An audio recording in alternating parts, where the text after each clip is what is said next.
Welcome to a Tuesday edition of Beyond the Arc. I'm John Gonzalez alongside in studio Ashley Nicole Moss and our NBA insider in his studio, Bill Ryder. No basketball last night, gang. Very odd occurrence. I don't remember the last time that happened. Bill, what'd you do? You ordered a pizza?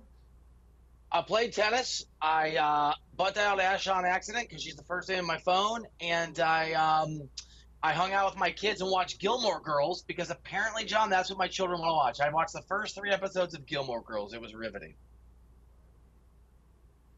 Listen, Bill, I'm hearing you through the echo in the control room because I can't hear you Well, I'm guys sure in that my ear. So I think it sounded like you hung out with your kids, which is always good being a dad. Like I told you guys yesterday, I caught up on my Real Housewives. I did some reading. I got a good workout in. Hung out with my dog. Shout out to Cooper, the family. And now it's back to ignoring everyone and everything because basketball's back on, guys. We made it through the 24-hour window. Yes, we have quite a lot of basketball. A jam-packed show today. I just went to dinner last night and prepared for today's show. But yes, we have a lot to get into. LeBron is reportedly not involved in the Lakers' search for a new head coach. Some skepticism, I think, from our panel on that one. Bronny talks about what it's like to be LeBron's kid, and we'll take a look at the Knicks offseason and the potential for Jalen Brunson to leave quite a bit of money on the table. I can't wait to hear what Ash has to say on that one. Literally hear it as well. But first, previews and predictions for the Western Conference and Eastern Conference Finals. We'll start in the Western Conference. That season series between the Wolves and the Mavericks. The Wolves actually won that 3-1. The Mavs averaged 118 points per game versus all teams this season, but versus the Wolves this year, Bill, that dipped to 103.3 points per game. So Wolves outscored them by a little over 13 points per game in that. Postseason, though, these two teams have been pretty evenly matched when you look at their offensive and defensive ratings. What are you looking for in this series? Look, Luka and his ability to be as outstanding as obviously you need your star player to be. He seems banged up. We've talked about his usage rate. He played, pretty well in that last round, but not extraordinarily well. And I'd like to see, at least if I'm a Dallas fan, Kyrie Irving get it going early, not wait to the second half. I'm in on that defense for Dallas. This feels like a coin flip of a series, and at the risk of oversimplifying it, you have to have your star player be the best guy on the floor multiple times to win series in the postseason, especially conference finals. Can Luka just be healthy enough and be dominant enough to be the best player on the floor, to be better than Anthony Edwards, to win his team even a couple games? Because we saw in that last series, Dallas won some games when Kyrie and Luka weren't extraordinary, but this is a different deal. This Timberwolves team, as you noted, is just so good defensively. Luka Doncic taking over, I think, is really important for Dallas. Listen, I'm not even looking at the series as a whole. I'm specifically looking at game one because that is the kryptonite of the Dallas Mavericks for whatever reason. Have some stats here for you guys. 1-11 in their last 12 game ones. But the number, or the record rather, the statistic that is really frightening if you were a Mavs fan, if you're putting money on the Mavs, if you just want to go ahead and see Luka finally get one or get close, 4-23 all time in game ones on the road. Last time I checked, game one's not in Dallas, it's in Minnesota. If I am a Dallas Maverick fan, like I mentioned, or a player, I am working very, very hard to push back against the disastrous game ones that this team has played in their history, but specifically in this postseason. And that's not to say that you can go ahead or you can't go ahead and bounce back from a bad game one. We've seen it. We've seen the Nuggets do it, although it didn't work out in their favor. We've seen the Mavs do it. It did work out in their favor. But you never want to go ahead and put yourself in that kind of a hole. You want to change the course of a series as quickly as you can and get rid of home court advantage for your opponent as quickly as you can. So hopefully Dallas doesn't let history repeat itself this time around. That's a good point. And yet they've won 4 of those last 5 series that they've dropped the game ones, right? So you're putting yourself at a disadvantage, but somehow they've managed to overcome it. I do wonder about the Luka and Kyrie thing.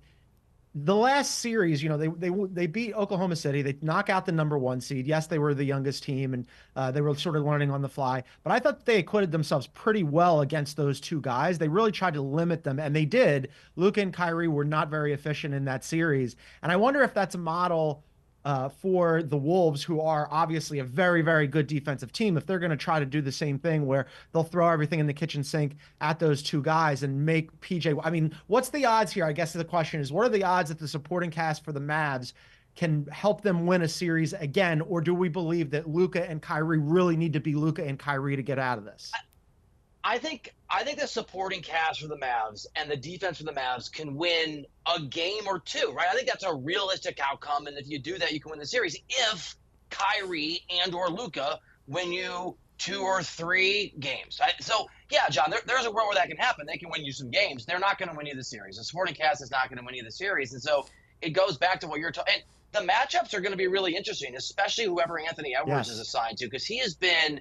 We've talked about him, but if you just get.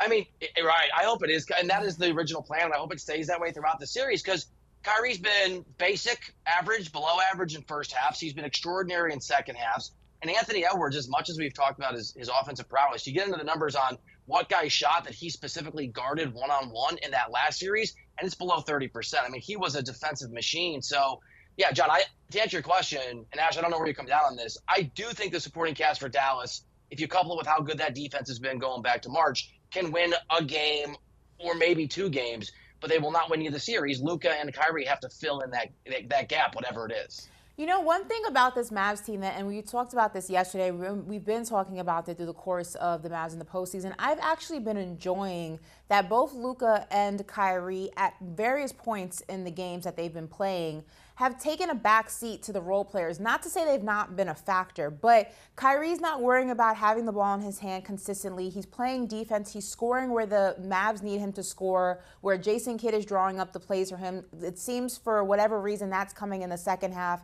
not in the first half. Luka, he scores the points. We know that. He scores majority of the points. We know that. But he's also out there dishing the ball to other guys, which has allowed the offense to run through multiple people.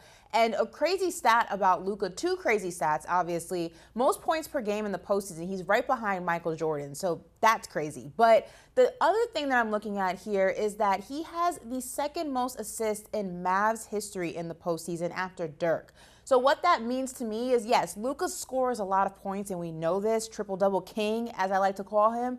But he also doesn't mind taking a little bit of a backseat and getting guys involved and having that court awareness. And I think that's going to be key, because you already know they're going to try to double Luka. They're going to double Kyrie whenever they go ahead and implement him into the game as a primary scorer. You're going to have to rely on Derrick Jones Jr., P.J. Washington, Daniel Gafford, Derek Lively II, who I've been a huge fan of this postseason. I think his ceiling is going to be crazy. You have to get all those other guys involved, and in order to do that, you have to take a back seat as a scorer and score when the pressure is on. But I think that the way that the Mavs win this series is by playing team basketball, is by not solely focusing on Luka and Kyrie.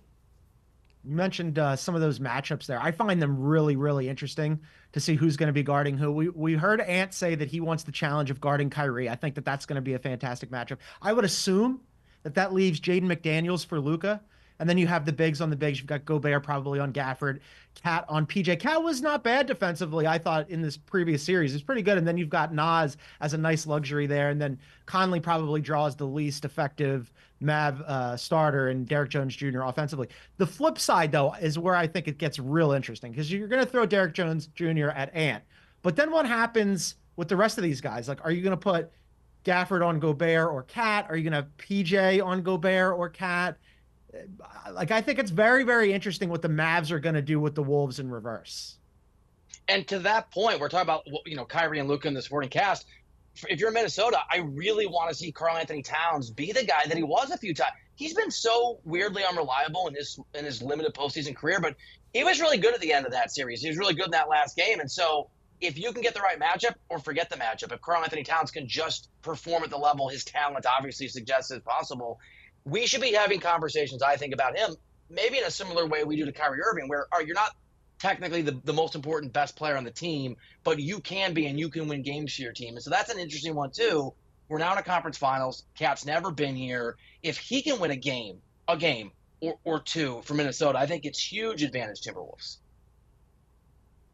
Yeah, I mean, I agree with all of Bill's points. I think that This is going to come down, and I know this is kind of like an antiquated ideology in a scorers league, in a league that prioritizes the three ball as much as the NBA does, but I still believe that defense wins championships. Maybe that's an old mindset. Maybe my dad drilled that too much into my brain when he was teaching me the game of basketball. Well, you're in the right spot then, because you got two good defensive teams. I really think that defense still wins championships. Yes, you got to go ahead and score points, but I think that it comes down to who can go ahead and defend their opponent in the better of the 7-game series rather. So I think this is going to come down to that. I don't think it's going to come down to who scores the most amount of points. Obviously, the most points wins, but I think that when it comes to the Mavs, when it comes to the Timberwolves, I really think that this is going to come down who plays defensive basketball for 4 quarters of basketball throughout this 7-game series is ultimately the person who's going to be advancing, or the team rather, that's going to be advancing to the NBA Finals. Also advantage Timberwolves. I'm with you. And that's all. I mean, you're right, John. I mean, Dallas has been really good defensively. They've been extraordinary defensively going back to March. But Minnesota has the best defense in the NBA, and we talked about this. They just held the Denver Nuggets to 90 points in a Game 7 in altitude in Denver's home court. So, Ash, I'm with you. There's so many factors. And Minnesota's defense, which I obviously slept on to my own chagrin and to losing a $1,000 bet to John, it works. It's real. It translates. I apologize. We should all apologize to Tim Connolly, by the way, for mocking him for giving up 4 first-round picks to Rudy Gobert. People like Draymond Green should apologize to Rudy Gobert for all the things they said about his Defensive Player of the Year status. Ash, I agree. And I think, John, that is huge advantage, obviously. Bill, you need to apologize to the Mavericks, because when I said on this show that the Mavericks were possibly, I would not be surprised if they did advance to the Western Conference Finals, you said absolutely no way. It's not going to happen. So you apologize to the city of Dallas right now. I won't, because if you said possibly, I could have ridden with possibly. Oh, okay, everything. Yeah. Oh no, I think I said that they were going to go to the Western Conference Finals, or I would not be surprised if they went to the West. I don't know, something. Okay. Apologize to the city of Dallas right now. Dallas, whatever I said. How many cities do I have to apologize to? All the so many cities. I love you. We've got Game 1 in Minnesota on Wednesday. Wolves are -4 and favored in that one. They're also favored in this series, -150, Mavs +130. And then the CBS predictive model also likes the Wolves by 67%. Quickly, predictions in this series. Ash, who you got? I got Mavs in 7. Yeah, I think Dallas is such a terrible city. I've got Timberwolves in 3. Just kidding. I will go. I think it's going to be a great series, and I think 7-game predictions are cop-outs, but I'm going to do it. I'm going to go Minnesota in 7. I think it's going to be a hell of a series. I also think it's going to be a hell of a series. I also am going to take the cop-out. Give me the Wolves. I've been riding them all season long. I'll take the Wolves in 7 as well. All right, up next, we're going to do previews and predictions for the Eastern Conference. You're watching Beyond the Arc right here on CBS Sports Network.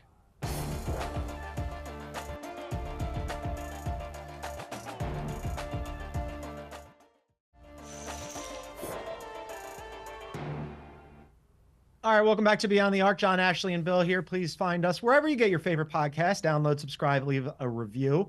All right, we previewed the West. Now we're going to do the East. You got the Celtics, the 1 seed against the Pacers. The Celtics, as we've discussed, gang, not really challenged in the first round against the Heat, not really challenged in the second round against the Cavs. Pacers coming off a very hard-fought series against Ashley's New York Knicks. That gets underway tonight.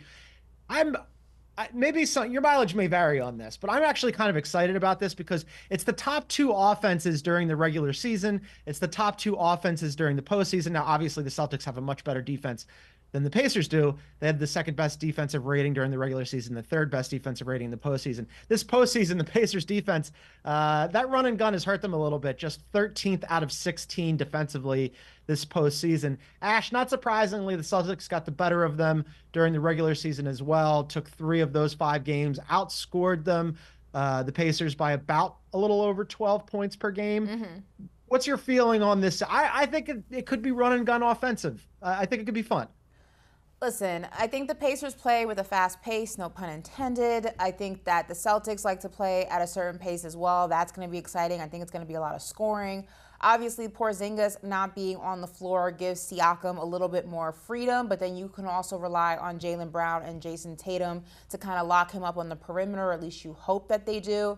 But I don't think this is going to be much of a series if the Celtics do what they're supposed to do. But as we know, and as we've spoken about with the Celtics, they like to play with their food a little bit. I don't know if they get bored of winning. I don't know if they get, they just have that expectation that they're always going to win. They take their foot off the gas just a tiny, tiny bit. But their home record is really what's interesting to me, right? Because through 2022, their home record was 15-14. On the road, 18-7. So for some reason, home court advantage does not matter to the Boston Celtics, and they play better on the road. I would like to see them play to the level in which they should be playing at this point in the season. We keep talking about they haven't really been challenged. They went through a battered up Miami Heat team. After that, they went through the who was the team that they placed in the second round again? Drawing a blank. Cleveland. The Cavs. Cleveland, yes. Cavs. Without Yeah. Donovan Mitchell and Jared Allen. Donovan Mitchell missing those 2 games. Jared Allen missing that entire series. Haven't really been challenged. They've been coasting through the playoffs. I do think that the Pacers are going to go ahead and give them the toughest challenge that they faced so far, and I use that word very, very lightly. But they should just handle their business and just relax until the finals. But as we know, it's the Boston Celtics, and they're not going to do that. So, yeah, I'm with Ash. I think Boston's going to win too. I'm going to construct an argument for the Pacers, though. I did this thought experiment this morning. All right, so let's say that you are sitting in Indianapolis and you like this show, but you think all of us are idiots for believing Boston, even though the betting odds are basically 88% for the Celtics. I think Ash, you made a great point about you have to win if you're Boston, and there is no – it's house money for Indy. I'm not saying they don't want to win and they're not going to compete and there aren't nerves, but this is a very different reality in terms of what's expected of these teams. Pace of play. Now, this didn't entirely translate in the Knicks series. They won the series, but we know the Pacers play at the second highest pace of play in the NBA in the regular season and the highest of any playoff team. Boston was 23rd. I mean, it's not the 30th that the Knicks were, but there's a world where if the Pacers can dictate the tempo that they want to dictate, it's going to be hard because the Celtics are so good at rebounding. But there's a world where that's a bit of an advantage. I think that, and we've talked a lot about this, but Boston doesn't play close games particularly well. They are atrocious when you really dive into the numbers. And if you want to get into Jason Tatum over the last 3 years in crunch time, he's awful. And we've talked about the fact that he's been bad this postseason. And then the last one that I think is really interesting, and I don't really know how to make sense of this, but it sort of jumped off the page to me when I was trying to dive into Basketball Reference. The Celtics take and make the most threes of any team in the NBA this year. Of course they do. If you have the best offense in the NBA, that's what's going to happen. The Pacers' defense wasn't extraordinary. It was better at the end of the regular season, but they were the best team, the most effective team in the NBA this regular season at limiting the number of three-point shots that other teams took, and therefore they gave up the fewest number of three-point shots in the NBA. Not by percentage. They just do, with whatever they're scheming, a really good job. Some of that is like not protecting the paint. There's some other reasons their defense wasn't great. But if you put all that together and you're an Indy fan, maybe you can convince yourself that that's enough for the Pacers to make some of these games close, for Boston to lose some of these games because they don't play close games well. As you said, Ash, the Celtics are not good at home, so maybe that offsets how bad the Pacers have been on the road. I still think Boston's going to win the series, John, but if you look at some of these things, there's a world where at least Indy can test Boston, and then we'll see whether or not Boston can win games they should when they're not up 15 points with 4 minutes left. Real quick on Bill's point, not only is the Boston Celtics not good at home and better on the road, but we know that the Pacers 2-5 on the road this postseason, but undefeated at home. So that's a direct contrast to how the Celtics like to play on the road. The Pacers are very good at defending home court. So I think the games in Indy are going to be a lot more interesting because of that than the games that are played in Boston. Pacers put a lot of pressure on the backcourt for the Knicks in the second round, so that could be interesting as well. And I want to see like what happens with Halliburton. You know, in the games where he was aggressive and looking for his shot, they won. And in the games where he took fewer than 10 shots, he did that twice, they lost. Not surprising, right? I mean, he has to remain aggressive. Yeah, it's the Celtics are favored for a reason, but there's a non-zero chance that the Pacers could make it interesting here. I'm curious though about what you guys think about this, because for the 6th straight season, we're going to have a new champ. And you know, we hear all this stuff about parity and parity being good. And I think it is good because I got real bored at the end of the Warriors run. And I was so ready for new blood. And thank you to the Raptors for starting off this stretch of new champions. But how do we think that the league and like maybe, you know, we're all obviously NBA obsessives. If you're watching our show or listening to our podcast, you're probably an NBA obsessive too. But how do we think the league and maybe casual fans feel about the final 4 remaining teams? Because you have the Celtics, who are a legacy organization and have a lot of fans. But then after that, Indy and Minnesota, small markets, franchises that have like loyal local fan bases, But but maybe Anthony don't Edwards, translate nationally. star. That's And the answer. I agree. I agree. Yes. I mean, Yes. yeah. Are people excited Luka, about? star. Are people excited about some of the cities? No. Indiana, Minnesota, Boston. I'm into Minneapolis. I mean, Boston's a major city, but if you're a New Yorker or from Philly, you're not crazy about Boston. Dallas is cool. I do like Dallas. Very cool city. I'm not just saying that because I'm a Cowboys fan. But I feel like the names in this Final Four are exciting. You know, Jason Tatum, Jaylen Brown, Luka, Kyrie, Anthony Edwards, who has become just a bona fide superstar this last year, if he hasn't already been to you and the general public. And now I think feels like has solidified himself as the next face of the league. I feel like the storylines and the individual characters are more exciting than maybe the teams and the cities. I think that's fair to say. I don't know about you, Bill. I think it's got to be Minnesota because, look, Luka's a star and Kyrie is star-ish, and Dallas is an interesting team.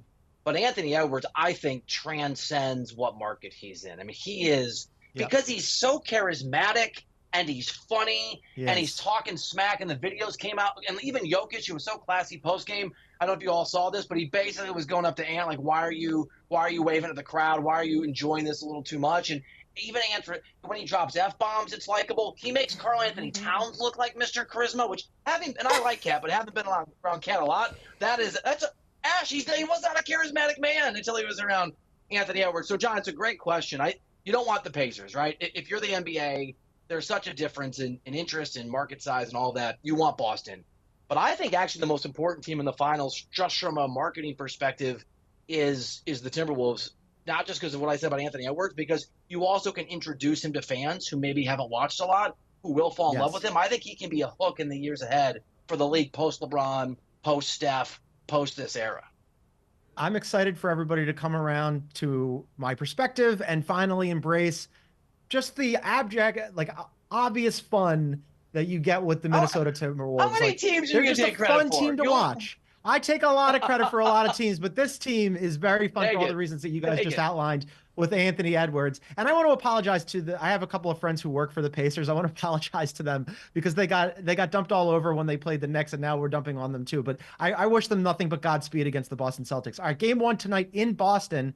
Celtics minus 9.5 in that game. They are heavy favorites in this series, minus 700. Pacers are plus 550, and then our CBS predictive model favors the Celtics by 75%. Ashley, predictions? I'm going to go just because I know how the Celtics like to do things and handle business, and that's sometimes they don't handle business at all. I'm going to go Celtics in 6. So I by the way, to your friends in Indy, I want the Pacers to win. I haven't been to Indianapolis since the Eli Manning Super Bowl, the second time he beat. I like Indy. I'm from the Midwest. I'm sick of going to Boston. So there's an old trick in this business where you basically do a different prediction on every show you do, and then you just roll that one out on social media. I don't have the guts to do it because it would require me to take the Pacers, which I don't believe. I'm with Ash. I think the fact that Boston isn't great at home, but obviously can win on the road, makes it a lot easier to think that they're going to go in and win at least one game in Indy, despite how good Indy's been. And I think Indy's going to play either better than we expect, and or Boston will be less impressive than they should be, either over the course of a couple lackadaisical games or in some close games. So I'll go Boston. I'll go Boston in 6 as well, Ash. But I'll say this: if it gets to that, there's a world where the Pacers can win this series, because then the pressure is massive going back to Indy, and what would be that situation? As I mentioned to you guys, I lived in Boston for 4 long years. I have a lot of friends who live in Boston, are big Celtics fans. This probably does not augur well for them. I am also taking the Celtics in 6. That is a clean sweep show jinx of all 3 of us taking the Celtics in 6. I hope we put the kibosh on them. All right, up next, we're going to discuss the Lakers are evidently looking for a head coach, and reports say that LeBron is not involved in that. And I can't wait to hear what the 2 of you think about that report. That's coming up on Beyond the Arc right here on CBS Sports Network.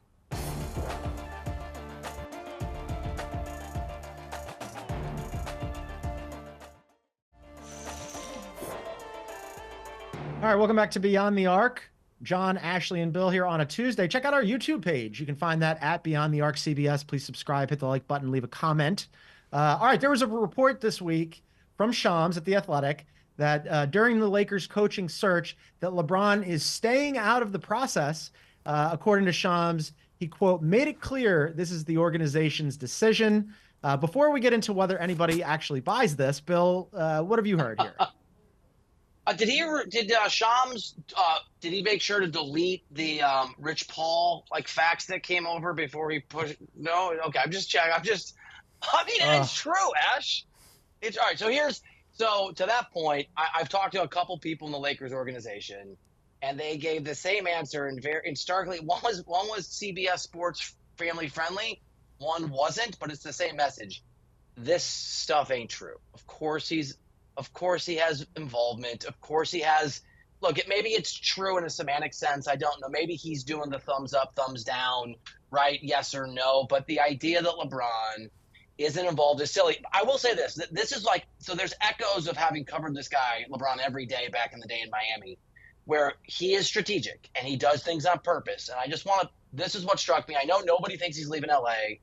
If I had to bet money, it's like the Celtics beating the Pacers. I think LeBron's going to stay in LA. But this does offer some plausible deniability if his intention is to get his guy, J.J. Redick, that job, and that is the belief within the Lakers organization and outside of it that guy's the front runner. And then LeBron decides he wants to lead anyway. It gives him the chance to say, why are the Lakers mad at me? I wasn't involved. They did their thing. So LeBron operates on multiple levels, and I don't think he's leaving LA, but it did strike me as it's a really good message to put out there through whoever will put it out there. If you are even remotely open to the possibility of leaving, if you haven't made up your mind as LeBron James because you don't know where Bronny's going to be drafted and there's a world where you go somewhere else, you want the impression to be you didn't absolutely screw over your Lakers organization by insisting on a coach. Listen. Ashley, you look skeptical.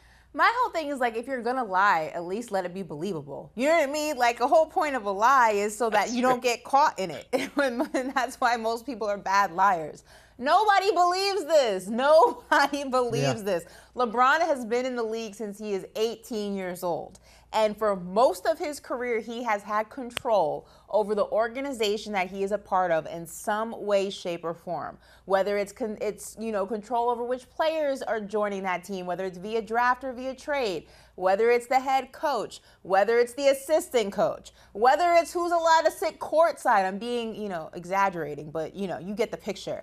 Nobody believes that LeBron James, the year that Bronny is in the draft, the year that the Lakers get bounced from the playoffs once again by the Denver Nuggets, the year that LeBron is visibly frustrated with Darvin Ham, along with other people who were also frustrated with him as well, Anthony Davis and things like that. Nobody believes that this man is not having some sort of conversations with Rob Pelinka, with the organization as a whole, about who is going to be coaching him and the team next year. Come on now. They're looking for their 5th head coach in 10 years. And you're telling me that LeBron James has not had any conversations I like this guy, I like this guy, I like this guy, I don't like this guy, that he's just, you know what? You guys handle it. I trust you. I'll trust the process. I don't need to be involved. You got it. It's all good. Come on now. If that's the case, I have some oceanfront property in Kansas to sell to you. Be for real. It doesn't make any sense. It's not true. Here's how you know when NBA people are lying. When they protest too much. Ash, the reason I know that Patrick Ewing should not have been a New York Knick is because I used to constantly just joke about the cold envelope as a joke, just a joke. All these platforms. Was filling in for Jim Rome once, and I guess people watch that show a lot. And I made the same joke, and I heard from 3 different people in the NBA league office with an hour of getting off that show. Hey, haven't talked to you. How you doing? That's not funny. That's not funny about the cold envelope. That's how I knew the cold envelope was real. The last time I got complaints from LeBron James people was something I wrote a year ago maybe about how basically he was same thing. He's in control of the organization. And I heard from so many LeBron people that this was outrageous who normally don't care at all what I have to say. I was like, oh, clearly LeBron is pulling all of the string. He is, yes, to your point, he's pulling every string, and everybody knows it. Yeah, nobody believes this. I mean, he's been rumored to be a shadow GM for his entire career for all the many reasons that Ashley outlined. His like, nickname is Lay GM. Like, come on. People on Twitter refer to him as Lay GM. There is a reason for that. We are fully aware of who controls what in that organization, and LeBron has a lot of control. And there's nothing wrong with that. Listen, if I had control in the New York Knicks organization and I was a player, you think I would hide that? I would lavish in it. I would relish in it. I'd be like, yep, I made that call. It was all me. Why does he even care to hide it at this point? We know. John, you've covered finals, so you know that media are not allowed in practice during finals practice. You go, you're doing media availability, and they get you the hell out of the building. And I was with Jim Jackson doing work once, and he left his bag basically courtside. I'm like, Jim, we can't go into practice. The Cavs are practicing. And Jim Jackson does what Jim Jackson wants to do. So we walked in, and LeBron James was leading the practice, and David Blatt was sitting by himself. I don't know that he was playing Tetris or on his – and it was just – oh my God. I guess, like, we all sort of knew LeBron ran things, but it was too – and I wasn't supposed to be there, and I don't think the NBA knew until right now. To see LeBron – and at one point, I'm like, Jim, let's get out of here. Jim's like, this is amazing. And at one point, I think David, like, looked up and tried to say something. LeBron was just like, no, ignore him. And just – so, like, yeah, like – LeBron runs things. It's not even a myth or a rumor. He just runs stuff, and he puts people in a corner if he wants to. So of these coaching candidates, then who do we think that? I mean, obviously the big rumor is that he wants JJ Redick, and JJ Redick has to, it looks like, finish out his ESPN playoff responsibilities before he's ready to jump ship here. But who do we think would be best suited for LeBron? I mean, is it JJ Redick, his podcast partner? Because there have been a lot of people who are like, all right, well, let's just say that JJ gets this job. Is the quote unquote coach and the top player, are they like doing a podcast after the, after games and in between? You know what I mean? Like, there were people. Udonis Haslem was mentioning this. He said you're going to get a lot of side eyes in the locker room if all of a sudden these two guys are splitting a bottle of wine and broadcasting everything that's happening with the Lakers afterwards.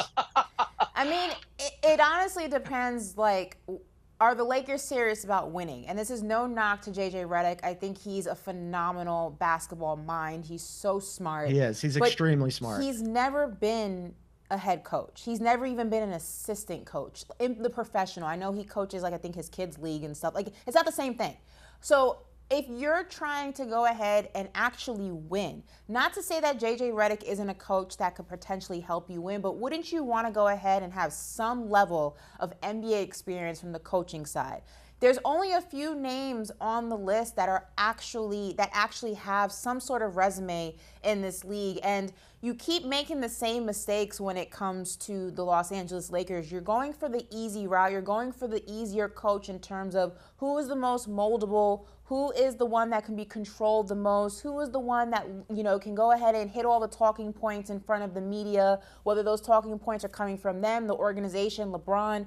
But you're not really focusing on who can win you a championship. And last time I checked, the Los Angeles Lakers are a championship winning organization, and I would think they want to get back to that. And in order to do that, you need to go ahead and pick somebody who has been in some realm of the NBA as a head coach. And as much as I like JJ Redick, he is not that guy. I'm going to respectfully disagree, Ash, and say they're not a championship level team, and whoever they hire is the organization, coach. Like as a whole, the Lakers are a championship winning organization. No, yeah, for sure, but they're not going to win a championship again with LeBron. And I don't know if you hire someone how much they're the coach as much as a partner with LeBron. And to John's point, John, I'll let you go, but I might hire JJ Redick. I mean, you have to do your evaluations behind the scene and make sort of different assessments. And I know the Steve Kerr comparison is a little off because Kerr was in a front office before that, but people have come from television and been successful. And so if I'm the Lakers, especially if you think it keeps LeBron, I think I would just hire JJ Redick and hope it works. In a vacuum, I really like JJ Redick. I worked with him at a previous stop. I've interviewed him a ton. As Ashley said, he's very smart. I think that he would be a very good NBA head coach. He's obviously wanted to get into the NBA as a head coach. He had interviews with the Raptors and the Hornets, and now the hot rumor, obviously the rumor du jour, is that he goes to Lakers. I don't know that I love this job for him. I like a job for him, but I'm not entirely convinced that this is the one. A lot of LeBron stuff happening always, and of course, as a result of that, there's also stuff that's happening with his son, Bronny James, who gave an interview recently that was very interesting about what goes into being part of that family. We're going to talk about that next right here on Beyond the Arc on CBS Sports Network.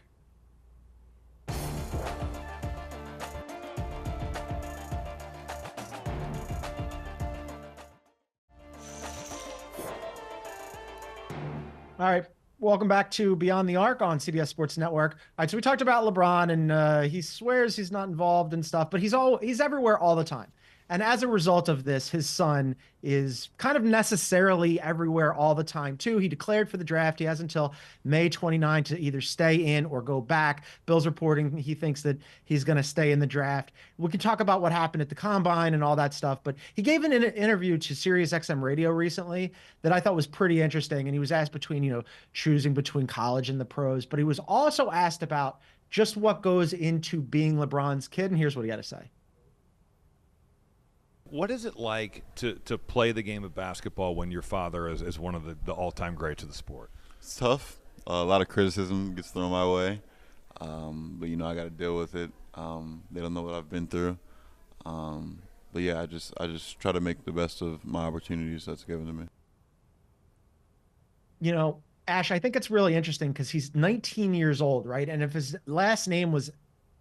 full name was anything other than Bronny James, we wouldn't be putting the microscope and the hot light on this kid like we have been, right? He's 6'1.5" at the Combine without shoes. We're dissecting his vertical leap. I'm watching videos of him shooting without anybody contesting him, right? And the USC situation was a disaster and he had to leave regardless. But if he's anybody else's kid, we're leaving him alone, and he's never going to be left alone.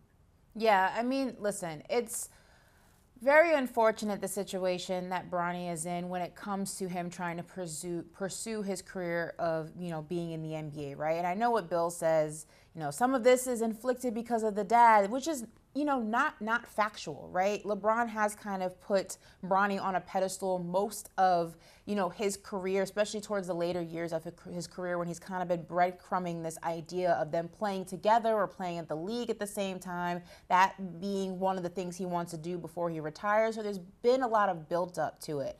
But I also believe that the son shouldn't pay for the sins of the father. And what I mean by that is that I think Bronny is just like any other 19-year-old who may come from, whether it's you're coming from a family of doctors and maybe you don't want to be a doctor, or you're coming from a famous family in his case, and you're just trying to figure out your own identity, and you're doing that. And that's already difficult to do when you're 19 years old and you're a teenager just trying to figure who you are in the world. But it's also extremely difficult when you have a microscope put on you.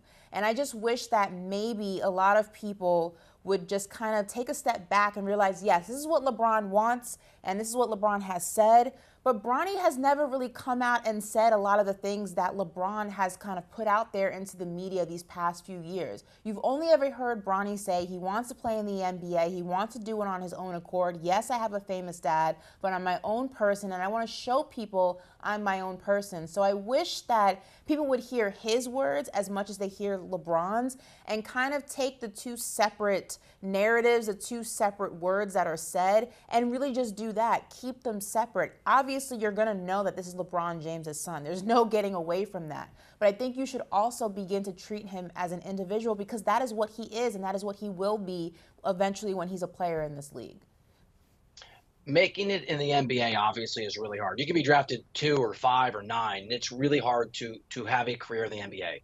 That would normally be the challenge for any guy trying to make it. That's just challenge number 1 for Bronny. Challenge number 2 is being LeBron James' son. Now, I don't know. I don't think any of us know if Bronny James, the basketball player, is going to be good enough to make it. I was only around him for a few days, but having been at the Combine, I think the good news, if you're rooting for Bronny, and I think if you're not, you're a bad person, is that it feels like he has the head on his you are like, so many people want this kid to fail. It's unbelievable. And the good news for Bronny is it's weird. He's just a kid. He's a young man. The good news for Bronny is he understands the weight of what Ashley is talking about. He understands fame. He has a really good head on his shoulders. He's an extremely impressive young man. That does not guarantee that Bronny James will be a basketball player in the NBA, but I do think it stands a really good chance to guarantee that he can handle the unfairness and the scrutiny and the viciousness of other guys going at him. He's going to be able to handle being LeBron James' kid. I think that is a huge victory. And if he can do that, if I'm right on that, hopefully we'll get to see whether he can handle just being an NBA player or not based on the merits. He's really polished and really smart and really thoughtful. So that part is an advantage for him, right? I do want to point out sort of the catch-22 and the irony of this situation, because he's LeBron James's kid, right? And as Ashley mentioned, we've been sort of watching him through high school. We've watched his first year in college. Now we're all very intent to see what happens with him through the draft process and then into the NBA. This is what we do as NBA basketball media. And yet, there's been this big conversation this week in the media, in sports media, about, well, shouldn't we just leave this kid alone? There's some irony there, right? I mean, like, what are we doing here? We're right now going, oh, he's 19 years old. If he was anybody else's kid, we'd be leaving him alone, while simultaneously talking about it. It's kind of, I don't think we should leave him alone. You enter for the NBA draft, and I write about the NBA. I'm not going to leave you. You forfeited that right. I never talked about Bronny was in high school, and some people cover high school sports. That's their job. I will respectfully push back and say, you're LeBron's kid. You're newsworthy. You put yourself into an NBA draft situation. You should be talked about. You decide you want to be a lawyer. We should leave you the hell alone. It's what it is. It's part of the life.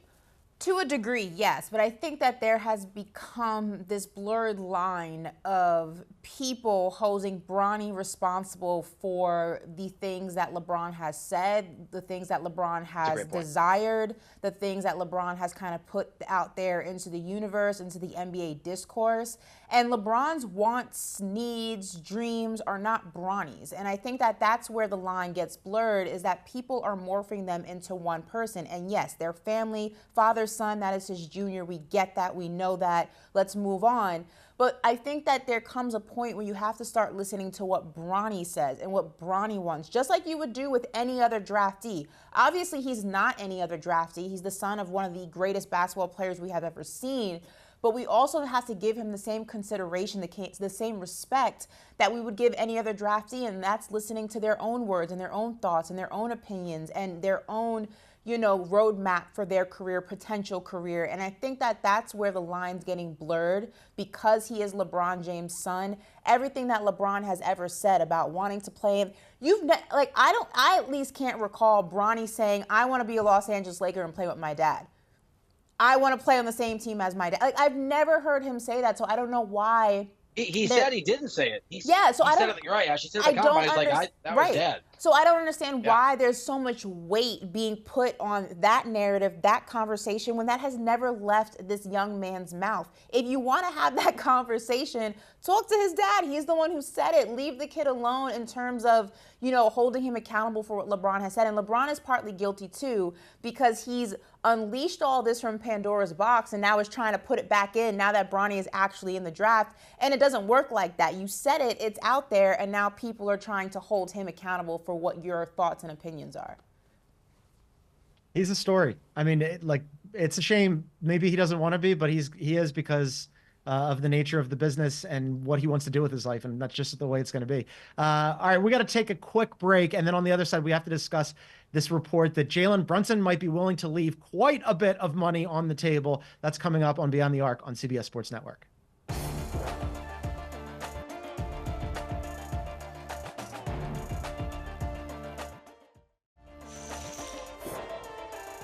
All right, welcome back. We kind of ran out of time here, but we got to tease this for tomorrow. Newsday's reporting that Jalen Brunson is willing to sign an extension this offseason rather than wait until next year. And in the process, he would be leaving $114 million on the table. We're going to discuss this tomorrow, but I'm blown away by this.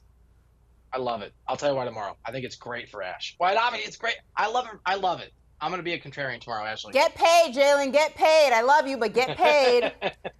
It makes no sense. We're going to get into that and all things New York Knicks offseason on tomorrow's show. We'll be back on CBS Sports Network tomorrow, by the way, at 1 p.m. Eastern. But for now, for Bill Ryder, our NBA insider, for Ashley Nicole Moss in studio preparing to tell Jalen Brunson to take all that money, I am John Gonzalez. Thank you for tuning in, everybody. We will see you right here tomorrow.